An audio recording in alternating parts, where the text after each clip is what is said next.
रणवीर सिंगने एक startup launch केला आणि फक्त 48 तासात 2.5 लाख प्रोटीन बार्स विकले.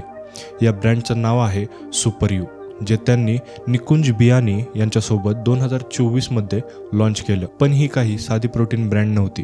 त्यांचा पहिला प्रोडक्ट होता प्रोटीन फेवर, ज्याची किंमत 60 रुपये असून त्यात होतं 10 ग्रॅम प्रोटीन, 0 शुगर आणि टेस्ट असा की ब्लिंकिट आणि झेप्टोवर हा प्रोडक्ट फक्त 2 दिवसात सोल्ड आउट झाला.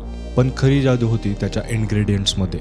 फर्मेंटेड ईस्ट प्रोटीन, जो पूर्णपणे व्हीगन आणि लॅक्टोज फ्री आहे. हा एक डायजेस्टिबल प्रोटीन सोर्स आहे, जो भारतात पहिल्यांदाच कोणत्याही स्नॅकमध्ये वापरला गेला.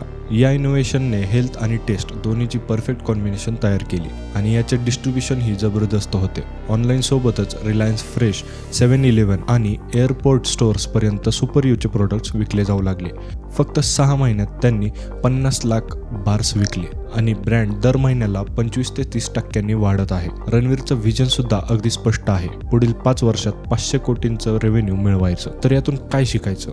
भारताचा युवा वर्ग हेल्दी राहू इच्छितो, पण टेस्टशिवाय नाही. जर तुम्ही त्यांच्या क्रेविंग समजून तसं प्रोडक्ट तयार केलं तर मार्केट स्वतःहून तुमच्याकडे येईल. अशाच आणखी माहितीसाठी फॉलो करा.